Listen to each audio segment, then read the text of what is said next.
Is it possible that something is holy to the celebrated agnostic? Yes. The individual human mind.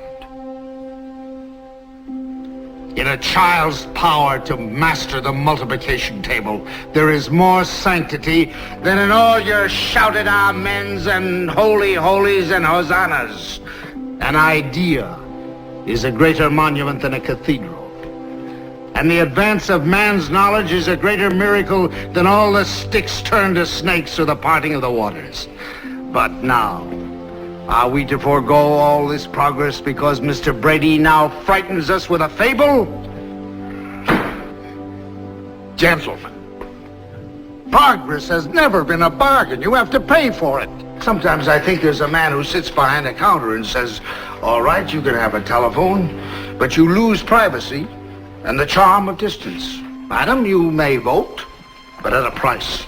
You lose the right to retreat behind the powder puff or your petticoat. Mister, you may conquer the air, but the birds will lose their wonder, and the clouds will smell of gasoline.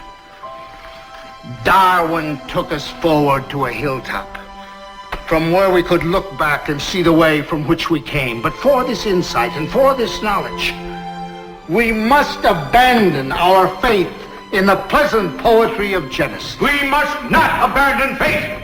Faith is the most important thing. Then why did God plague us with the power to think, Mr. Brady? Why do you deny the one faculty of man that raises him above the other creatures of the earth? The power of his brain to reason. What other merit have we? The elephant is larger, the horse is swifter and stronger, the butterfly is far more beautiful, the mosquito is more prolific, even the simple sponge is more durable. What does a sponge think? I don't know. I am a man, not a sponge. What do you think a sponge thinks? If the Lord wishes a sponge to think, it thinks. Do you think a man should have the same privilege as a sponge? Of course. This man wishes to be accorded the same privilege as a sponge. He wishes to think.